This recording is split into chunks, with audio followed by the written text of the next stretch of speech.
Bang Rey, mau dibawa kemana Bang Rey? Mau dibawa ke Polda. Mau dibawa ke Polda, ke Solo, ke pengadilan atau gimana? Mari kita buat pengandaiannya. Apa kurangnya Pak Jokowi menghadapi kasus ini? Anda bisa bayangkan Pak Jokowi itu presiden 2 periode dengan tingkat kepuasan 80% di ujung kekuasaannya, di backup habis-habisan oleh relawan banyak sekali, ya kan? Anda bisa bayangkan. Lalu presidennya adalah hopengnya Pak Jokowi. Kan kata Pak Prabowo dia hopeng sama Pak Jokowi kan gitu. Wakil presidennya anaknya beliau. Sehingga Buat 2 partai politik pendukung dia, ada namanya Golkar, ada namanya PSI. Kekuatan kayak begitu kok bisa nggak optimal menghadapi Roy Suryo dan kawan-kawan? Harus dibawa ke Polda gitu loh. tapi kan haknya kalau merasa Saya nggak bicara terganggu. hak, saya nggak bicara hak. Kali-kali kau bicara dong harga dirimu gitu loh. Gua ngadapin orang kayak gini dengan kekuatan yang kayak gini kok harus berakhir di Polda. Jadi yang benar menurut Anda gimana? Ini soal sejauh apa sih sebenarnya orang percaya nggak percaya gitu loh. Oke, Gua. legitimasi, ya. Dan itu yang menurut saya nggak teryakinkan mungkin kepada publik itu yang saya sebut argumennya makin menipis. Tapi mungkin ada tanda kutip ya kekuasaan atau ambisi yang sedang terganggu, lalu bawalah ke polisi. Kalau udah ke polisi, Bung Andi, udah deh, nggak terlalu penting lagi gitu loh, udah di polisi. Bung Andi cari aja isu yang lain lagi, nggak usah lagi sah-sah gitu. Baik, terima kasih Bang Karni. Bismillahirrahmanirrahim. Untuk mengawali diskusi kita hari ini, saya tegaskan bahwa kasus ijazah palsu itu bukan domain privat Pak Roy Suryo dan kawan-kawan, tapi ini adalah persoalan publik, persoalan kebangsaan dan kenegarawanan, sehingga siapapun boleh bertindak untuk dan atas nama persoalan ini, mendiskusikannya dalam rangka untuk mencari kebenaran. Akan tetapi dalam kasus ini tidak ada satu orang pun punya wewenang bertindak untuk dan atas nama siapapun untuk menarasikan perdamaian, jika pada akhirnya kedamaian tadi hanya untuk menutupi kebohongan, kedustaan, ketidakjujuran, apalagi ingin mengubur sejarah kelam soal ijazah palsu ini menjadi legasi sejarah yang memilukan bagi generasi selanjutnya. Kalau itu soal utang piutang, udahlah cincai, nggak apa-apa, udah utang lu saya lunasi, udah kita anggap gak ada udang, selesai, nggak ada masalah. Tapi ini bukan soal ansih perkara private antara 2 orang. Nah, ini perkara kenegarawanan, karena ijazah itu bukanlah milik orang biasa, tetapi seorang yang menjabat presiden 2 periode, bahkan menjadi kepala daerah 2 daerah, dan karena jabatan itulah kebijakan-kebijakan itu masih kita rasakan sampai hari ini. Misalnya, pilu sekali Bang Karni saya mendengar kabar ada otoritas negara dalam negara mewujud dalam satu bandara tanpa ada negara yang mengontrolnya. Dan itu tidak mungkin terjadi di era Prabowo Subianto hari ini. Ini bagian dari legasi kebijakan dari seseorang yang mustahil menjadi presiden kalau dia tidak punya ijazah. Dan saya juga ingin menghimbau kepada segenap pihak untuk bisa meluaskan perspektif pandangan soal advokasi, tidak ansih soal litigasi. Kami mendapat mandat dari Pak Roy Suryo dan kawan-kawan itu baik bertindak di dalam pengadilan maupun di luar pengadilan. Makanya di kami itu ada 2 divisi, Bang Karni. Divisi litigasi itu koordinatornya Bang Petrus Celestinos. Kebetulan saya yang diamanahi sebagai koordinator non litigasi. Sehingga soal damai itu sebenarnya bukan baru pertama kali disuarakan oleh Saudara Faisal Assegaf. Bahkan sejak sebelum laporan pun Saudara Joko Widodo berusaha mengintimidasi anak dari bangsa ini, bagian dari warga negara, untuk mencari kebenaran tentang pertanyaan-pertanyaan yang selama ini menjadi soalan publik, yang itu sudah memangsa 2 anak bangsa, Bambang Tri dan Gus Dur. Tapi itu tidak dibungkam. Misalnya somasi sudah dilayangkan kuasa hukum Joko Widodo untuk diam. Tapi apakah kemudian dengan somasi itu Pak Roy Suryo diam, tidak melanjutkan penelitian, masalah ijazah palsu itu menjadi selesai? Oh tidak. Dan ternyata ancaman itu dilanjutkan, dan seolah-olah kebenaran itu akan bungkam manakala meminjam otoritas kepolisian menjadi laporan polisi, jadilah penyelidikan, naik menjadi penyidikan, dan di ujung ada orang-orang yang punya deposit akal sangat kecil menganggap ketika status tersangka itu bisa menekan orang sehingga bisa mendamaikan al-haq dengan al-batil. Gak bisa. Karena hari ini soalan yang hari ini kita diskusikan itu ingin dijawab dan diketahui oleh masyarakat tentang kebenarannya seperti apa. Bukan cincainya, bukan damainya, bukan 86-nya, bukan. Lalu apa kewenangan kita mendamaikan persoalan yang sebenarnya bukan tupoksi kita? Lalu kita, istilah orang Jawa itu, wong legan golek momongan. Nggak tahu sangkut pautnya, nggak ada kepentingannya, tiba-tiba menjadi pihak yang seolah-olah akan melerai. Dan mohon maaf Bang Karni, hari ini persoalan ijazah palsu itu belum selesai. Jadi jangan mengekstensifikasi masalah diperluas ke Pak SBY, Bu Mega, kemana-mana. Enggak gitu, enggak. Kami juga nggak pernah mendiskursuskan persoalan ini sampai ke sana, enggak. Dan benar Pak SBY kalau ditanya soal itu, EGB, emang gue pikirin apa urusannya sama gue? Demokrat juga nggak ada urusannya, selama ini Demokrat juga sudah membantah begitu. Justru narasi yang diperluas, ekstensifikasi masalah ini, alih-alih mendamaikan suhu anak bangsa yang sudah mengkerucut pada soalan pembuktian ijazah, menjadi melebar kembali. Seolah ada masalah-masalah implisit dalam persoalan ijazah palsu, padahal persoalannya hanya eksplisit soal ijazah palsu. Lalu saya ingin tegaskan lagi, kalau kita memang meyakini Indonesia adalah negara hukum, yang memang mau tidak mau hukum itulah yang akan menjadi penengah atas perselisihan anak bangsa. Dan mohon maaf, hari ini bukan kemudian dengan mediasi itu Pak Roy di dalam sebuah kamar private ya gelap, lalu ada senter, Saudara Joko Widodo membawa ijazahnya, senter itu dinyalakan, Pak Roy kemudian suruh melihat, Mas Roy ini ya asli ya, sudah selesai begitu. Lalu bagaimana dengan pembersamaan rakyat? Mohon maaf, ini bukan soal Pak Roy datang ke polisi dan seterusnya, ini persoalan publik. Bayangkan, kami mendapatkan apresiasi yang luar biasa dari advokasi ini, dan dalam setiap pemeriksaan Pak Roy Suryo itu selalu ada aktivis emak-emak yang membersamai tanpa dibayar. Artinya apa? Mereka mengasosiasi bahwa masalah ini bukan ansih masalah Roy Suryo, bukan. Ini masalah ketatanegaraan kebangsaan kita yang kalau tidak diselesaikan, pasal 169 Undang-Undang Nomor 7 Tahun 2017 tentang syarat untuk menjadi capres dan calon wakil presiden, ini akan problematik.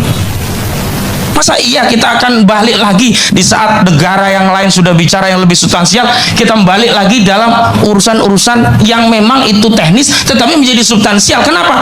Karena substansi daripada ijazah palsu itu adalah kejujuran. Value-nya itu. Kita masih ingat bagaimana founding father kita, para pendahulu kita mewariskan bangsa ini, negara ini dengan kejujuran mereka, kesahajaan mereka, dengan amanah mereka. Mohon maaf, bohong itu hanya salah satu dari sifat-sifat munafik. Sebagaimana Nabi SAW bersabda, ayatul munafikuna salasun idza hadasa kadzaba wa idza wa'ada ahlafa wa idza tumina khon. Kami ini sebagai bagian dari anak bangsa tidak mau dipimpin. Yang pertama, dia pembohong. Sudahlah pembohong, nanti dia menjadi tukang ingkar, dan ujung dari pembohongan dan ingkar itu adalah khianat. Lalu apa yang akan diwariskan oleh negeri ini kepada generasi selanjutnya kalau kita bersikap permisi terhadap pengkhianatan yang itu ada pada era kita, Bang Karni? Saya tergerak, Pak Roy. Ya. Saya nggak dibayar ya Pak Roy. Ya. Saya semuanya ini kenapa? Karena saya lihat ini bukan membela Pak Roy, kepentingan bangsa, negara, legasi bangsa kita. Apa iya kita mewariskan kepada anak cucu kita kelak?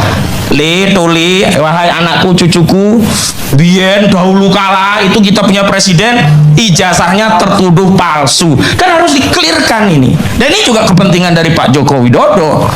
Bukan hanya kepentingan Roy Suryo dan kawan-kawan. Lanjut, sebenarnya ada jalan yang paling mudah, sederhana, dan itu bisa sampai pada tujuan untuk melerai kekisuran ini kalau memang tujuannya demikian. Ya, ini soal menunjukkan ijazah itu ke depan publik. Tapi kemudian ada argumentasi yang berliku-liku. Misalnya ditunjukkan pun ya belum tentu selesai. Saya beri analogi sederhana. Kita sakit kepala, semua orang setuju kita minum paracetamol. Memang nggak langsung sembuh, tapi setidaknya akan meredakan sakit kepala itu. Tapi bagaimana mungkin ada orang sakit kepala kita idekan kasih paracetamol, kok dia takut? Jangan-jangan yang dia miliki bukan paracetamol, tetapi racun tikus. Ketika diminum dia bukan kepalanya menjadi reda sakitnya, tapi malah mati. Karena itu apakah ketakutan untuk menunjukkan ijazah itu memang karena ijazah itu palsu? Sehingga ketika ditunjukkan alih-alih melerai, jadi malah kamu ketahuan ijazah palsu. Itu kan yang menjadi soal. Lalu selanjutnya begini, saya sangat prihatin lembaga sekelas Komisi Reformasi Polri belum bicara tentang. Ya, halo Sobat Politik, kembali lagi bersama saya di channel ini. Kita sudah menyaksikan teman-teman bagaimana cuplikan video yang sangat menarik. Dan tentu teman-teman, sebelum kita bedah lebih dalam isu panas hari ini, jangan lupa untuk berikan komentar kalian dan subscribe channel ini agar teman-teman tidak ketinggalan informasi menarik yang kita sampaikan. Teman-teman, dunia peradilan dan dinamika hukum di Indonesia kembali disuguhkan drama yang cukup menyita perhatian publik. Kasus persidangan mengenai polemik keaslian ijazah Presiden ke-7 Republik Indonesia Joko Widodo seolah terus bergulir tanpa henti. Di satu sisi ada kelompok pihak yang bersikeras membawa persoalan ini ke meja hijau demi asas transparansi, namun di sisi lain opini publik terbelah. Apa ini murni penegak hukum dan pencarian kebenaran atau sekedar manuver politik yang dibungkus dengan panggung peradilan? Sobat Politik, jika kita cermati alur perjalanan kasus ini, berbagai fakta menarik muncul selama proses pemeriksaan di persidangan. Banyak sorotan tajam mengarah pada bagaimana mekanisme membuktikan di perjalanan.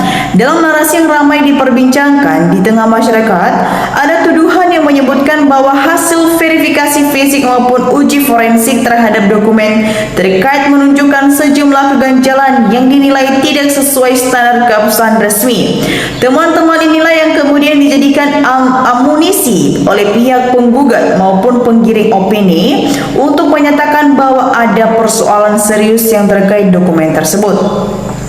Ya teman-teman, bahkan ketidakhadiran dari pihak terkait secara langsung di ruang sidang seringkali dipersepsikan oleh publik sebagai bentuk keraguan atau upaya menghindari kejujuran di hadapan majelis hukum.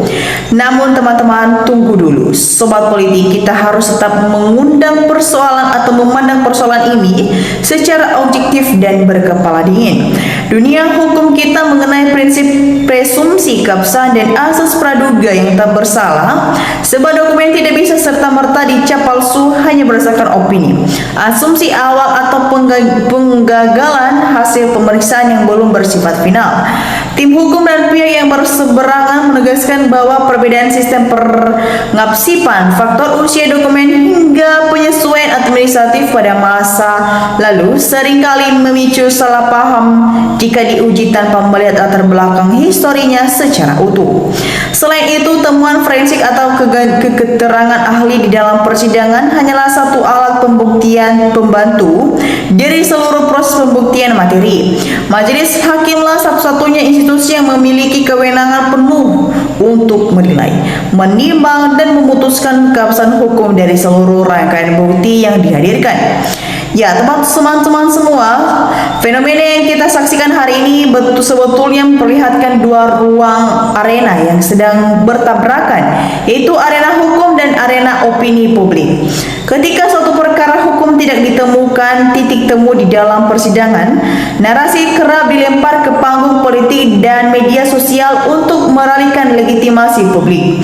Ya, di mana teman-teman, masyarakat justru disajikan polarasi narasi antara mereka yang mendesak kebenaran versi gugatan dengan mereka yang menganggap isu ini hanyalah retorika berulang yang diposisikan untuk menjatuhkan kredibilitas publik.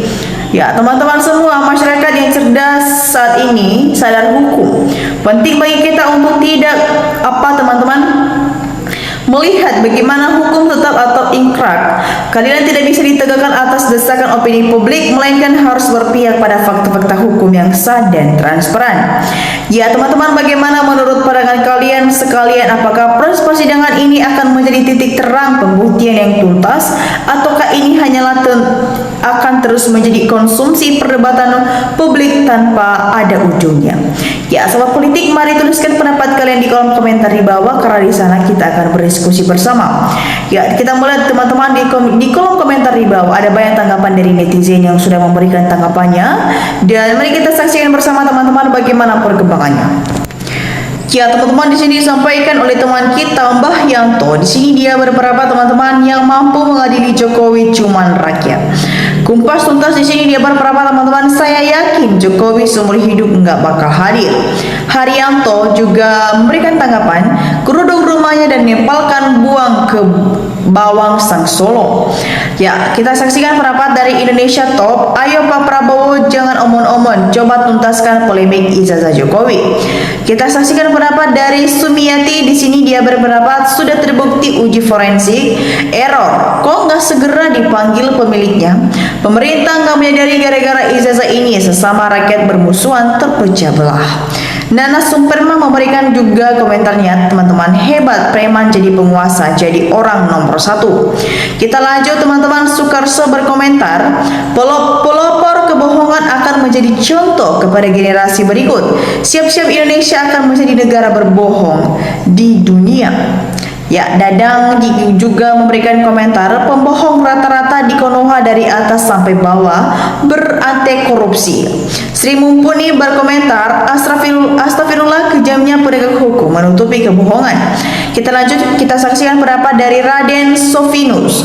Sejago-jagonya orang menyembunyikan kebohongan, suatu saat kebohongan itu terungkap dengan sendirinya. Kita lanjut, Syahid berkomentar, hakimnya yang tidak berdaya pastikan nanti pun akan mengaco. Pak Jokowi rang beres, hakimnya lebih gak beres lagi, itulah pendidikan Indonesia. Kita saksikan pendapat dari Taufik. Di sini dia berpendapat Jokowi nggak akan pernah hadir ke persidangan. Takut dia omong tok, ngomong sidang sebagai pelajaran. Pembohongan dia. Rahmat Turjana berkomentar, yang paling aneh para pembelanya atau mungkin karena dampak dari makanannya. Kita lanjut teman-teman, kita saksikan pendapat dari Juwi Widianto Moko. Di sini dia berpendapat teman-teman, kalau Jokowi nggak hadir berarti ijazah tidak pernah ada. Dan hakim wajib ketuk palu putuskan ijazah Jokowi tidak ada. Kalau toh ada pasti palsu.